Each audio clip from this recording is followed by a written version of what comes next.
नमस्कार, आप देख रहे हैं एफएम न्यूज और मैं हूं आपके साथ मनीषा सिंह। बात करेंगे पहली बड़ी खबर की।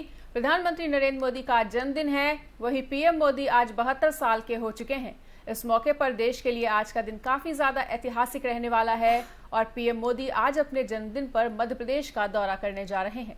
मध्य प्रदेश के कूनो राष्ट्रीय उद्यान में चीतों की 70 साल के लंबे अंतराल के बाद फिर से वापसी होने जा रही है और ये चीते नामीबिया से भारत लाए गए हैं।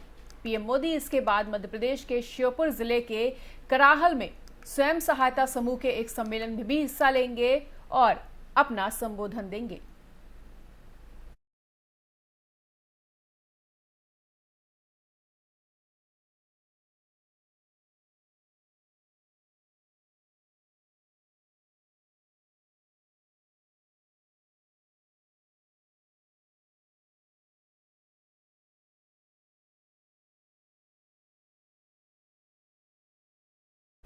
सत्तर साल के बाद एक बार फिर से भारत में चीतों की वापसी होने जा रही है और 1952 में चीतों को विलुप्त घोषित कर दिया गया था। अब दोबारा से देश में चीतों को बसाने की तैयारी चल रही है और इसके लिए नामीबिया से 8 चीते भारत मंगवाए गए हैं, जिन्हें आज पीएम मोदी अपने जन्मदिन के मौके पर कूनो राष्ट्रीय उद्यान में छोड़ेंगे और इन चीतों को सुबह करीब 10:45 पर विशेष बाड़ों में छोड़ा जाएगा। 5 मादा और 3 नर चीतों को नामीबिया की राजधानी विंडहोक से विशेष मालवाहक विमान बोइंग 747-400 के जरिए ग्वालियर हवाई अड्डे पर लाया गया है और ग्वालियर से चीतों को भारतीय वायुसेना के चिनूक हेलीकॉप्टर के जरिए केएनपी हेलीपैड पर लाया गया है।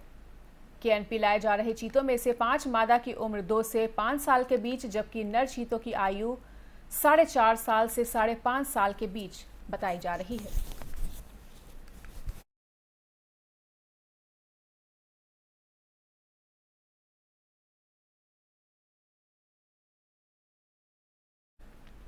भारत में 70 साल के बाद चीतों की वापसी हो रही है और चीते मध्य प्रदेश के कूनो नेशनल पार्क में रखे जाएंगे। सीएम शिवराज ने इसे मध्य प्रदेश के लिए चीतों का वरदान साबित बताया है। उनके जन्मदिन पर मध्य प्रदेश को इससे बड़ी सौगात हो नहीं सकती कि अफ्रीका से, नामीबिया से चीते भारत और भारत में भी मध्य प्रदेश में भी कूनो पालपुर आ रहे हैं। ये प्राणियों में सद्भावना हो।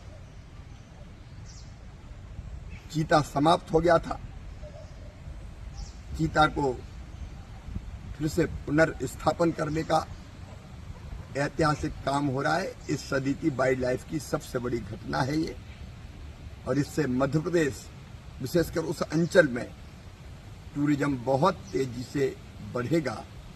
तो उस क्षेत्र के लिए तो चीता वरदान होंगे, लेकिन इसके साथ साथ हमारे महिला स्वास्थ्य सहायता समूहों का सम्मेलन भी कराहल में आयोजित किया गया है। 1 लाख बहनें वहां प्रत्यक्ष रूप से उपस्थित होंगी और उनके साथ साथ अलग अलग स्थानों पर 42 लाख बहनें भी ग्राम केंद्र और संकुल केंद्र से जुड़ेंगी और अनेकों जगह प्रदेश के सभी पंचायतों और वार्डों से भी जनता सीधे प्रधानमंत्री जी को सुनेगी। ये अद्भुत और ऐतिहासिक सौगात के लिए भी प्रधानमंत्री जी को मध्य प्रदेश की जनता की ओर से बहुत बहुत धन्यवाद। उनके जन्मदिन पर प्रधानमंत्री नरेंद्र मोदी के जन्मदिन के मौके पर उन्हें बधाई देने वालों का सोशल मीडिया पर तांता लगा हुआ है और बीजेपी नेता और कार्यकर्ता से लेकर विपक्षी नेता तक प्रधानमंत्री नरेंद्र मोदी को जन्मदिन की शुभकामनाएं देते हुए नजर आ रहे हैं। इस मौके पर मशहूर रेत कलाकार सुदर्शन पटनायक ने पीएम मोदी की रेत की मूर्ति बनाकर उन्हें बधाई दी है और रेत कलाकार सुदर्शन पटनायक ने प्रधानमंत्री नरेंद्र मोदी को उनके 72वें जन्मदिन के मौके पर बधाई देने के लिए ओडिशा के पुरी समुद्र तट पर उनकी 5 फीट की रेत की मूर्ति बनाई है। इस कलाकृति को पीएम मोदी की तस्वीर के साथ 1213 मिट्टी के चाय के कप भी बनाए गए हैं। वहीं सुदर्शन पटनायक ने 1213 चाय के प्याले लगाकर हैप्पी बर्थडे मोदी जी लिखा है। उन्होंने पीएम मोदी की मूर्ति बनाने के लिए लगभग 5 टन रेत का इस्तेमाल किया है। तो तस्वीरों में आप देख सकते हैं कि सुदर्शन पटनायक ने कितनी भव्य रेत की आकृति देकर पीएम मोदी को अनोखे अंदाज में बधाई दी है। और बता दें कि सुदर्शन पटनायक रेत की प्रतिमा बनाने के लिए प्रसिद्ध माने जाते हैं।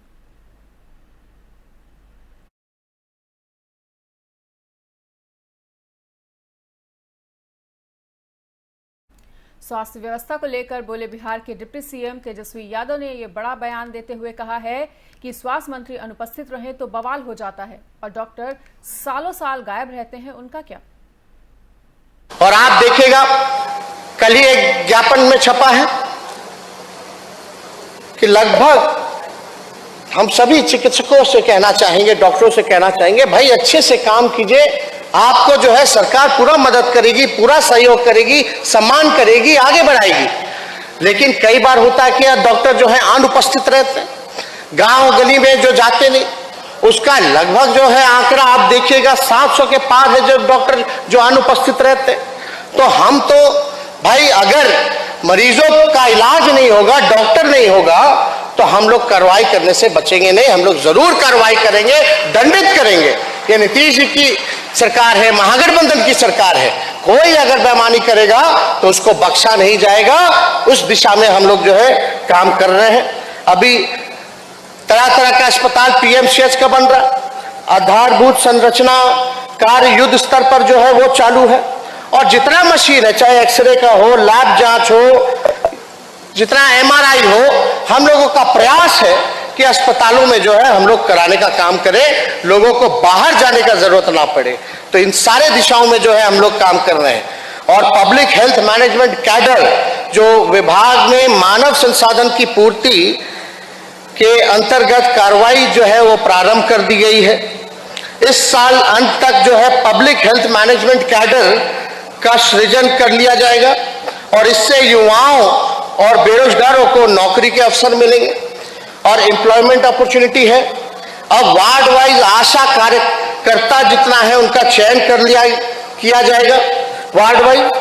तो लगभग 60,000 से अधिक रिक्तियों को भरने की कार्रवाई भी की जा रही है। आप बताइए 60,000 स्वास्थ्य विभाग में जितनी रिक्तियां हैं, बड़ा काम हो रहा है। लगभग 17,000 पदों का एडवर्टाइज जो है वो कर दिया गया है और पैथोलॉजिकल जांच को लेकर के घर घर पहुंचने का दिशा में कार्य भी किया जा रहा है। डिजिटल हेल्थ सिस्टम को और बेहतर हम लोग जो है बढ़ावा देना चाहते हैं, काम करना चाहते हैं। लेटेस्ट टेक्नोलॉजी जो है वो हम लोग लाना चाहते हैं, प्रयोग करना चाहते हैं और इस दिशा में भी जो है विमर्श हम लोगों के डिपार्टमेंट में हो रही है। तो हर एक चीज का जो है काम हम लोग कर रहे हैं।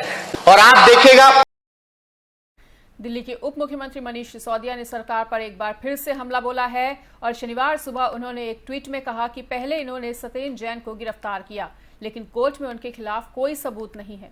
इन्होंने उनके घर पर भी रेड डाली और कुछ नहीं मिला। फिर कैलाश गहलोत के खिलाफ एक फर्जी जांच शुरू की और अब अमानतुल्लाह खान को गिरफ्तार कर लिया है। आम आदमी पार्टी हर एक नेता को तोड़ने के लिए ऑपरेशन लोटस जारी है।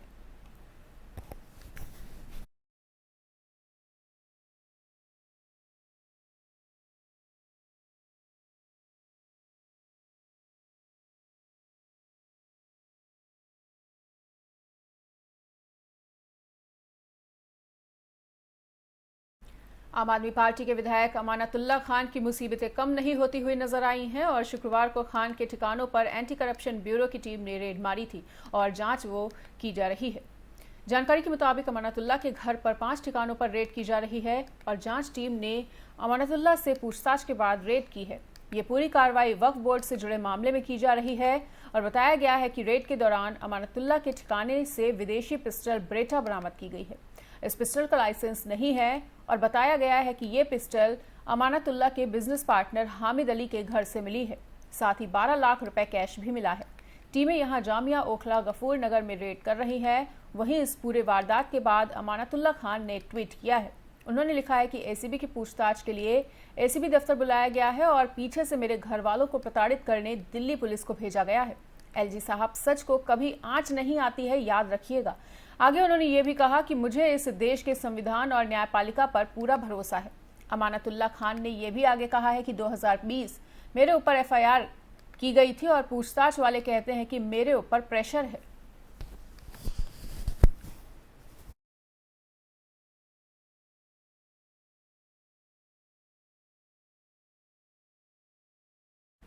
दिल्ली में कूड़े के पहाड़ को लेकर बीजेपी और आप के बीच जुबानी जंग चल रही है और इसी बीच दिल्ली के सीएम अरविंद केजरीवाल ने बीजेपी पर जोरदार हमला बोला है।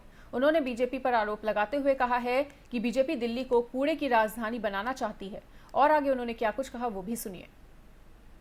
हमें कोशिश तो ये करनी चाहिए थी कि इन तीनों पहाड़ों को खत्म करें और जैसे दुनिया के अन्य शहर हैं जो डेवलप्ड कंट्रीज हैं वहाँ पे जो सॉलिड वेस्ट मैनेजमेंट की मॉडर्न टेक्निक्स हैं उनको लाके हम दिल्ली में लागू करें।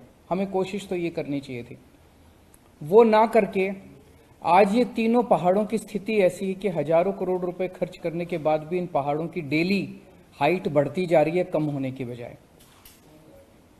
और अब ये सुनने में आ रहा है कि इन 3 पहाड़ों के अलावा ये लोग 16 और जगहों पे नए कूड़े के पहाड़ बनाने का प्लान कर रहे हैं। आप कल्पना कर सकते हो अगर 16 कूड़े के पहाड़ पूरी दिल्ली में जगह जगह कोने कोने में बन गए तो लगभग सारी दिल्ली के लोग 24 घंटे बदबू का शिकार होंगे। 24 घंटे आपके घर में बदबू आएगी। फिर ऑलमोस्ट हर इलाके के अंदर एक कूड़े का पहाड़ होगा, 24 घंटे बदबू आएगी, चारों तरफ 24 घंटे मच्छर मक्खी होंगे पूरी दिल्ली में, चारों तरफ धुआं ही धुआं होगा और दिल्ली एक तरह से कूड़े के पहाड़ों की राजधानी बन जाएगी। एक तरफ हम लोगों ने दिल्ली में 500 तिरंगे लगाए, आज दिल्ली तिरंगों का शहर माना जाता है और ये उसे कूड़ों के पहाड़ों का शहर बना देंगे। हम दिल्ली के अंदर ढेरों झील बना रहे हैं, बहुत जल्दी दिल्ली झीलों का शहर माना जाएगा।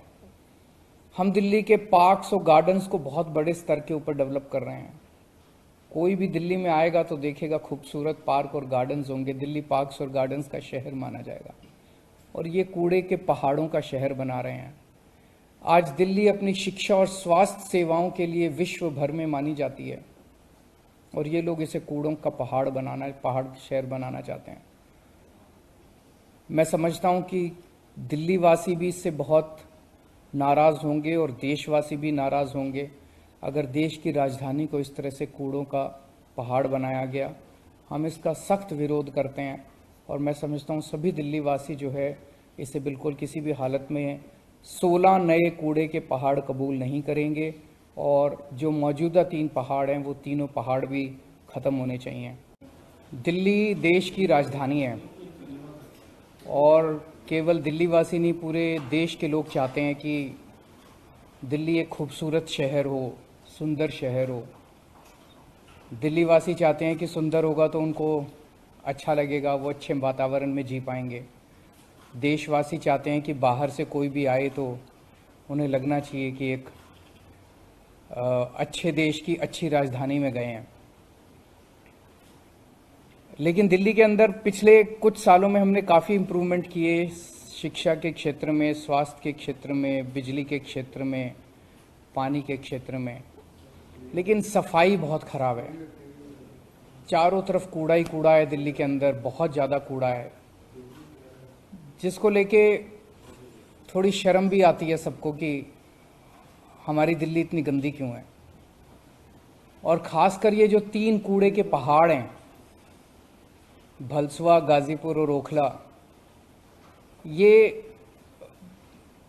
केवल शर्म का कारण नहीं लेकिन आसपास जितनी आबादी रहती है उसके लिए तो बिल्कुल नरक की जिंदगी है। एक एक पहाड़ के आसपास कई कई किलोमीटर तक इन कूड़े के पहाड़ों की बदबू पहुंचती है। चारों तरफ मच्छर मक्खी हैं।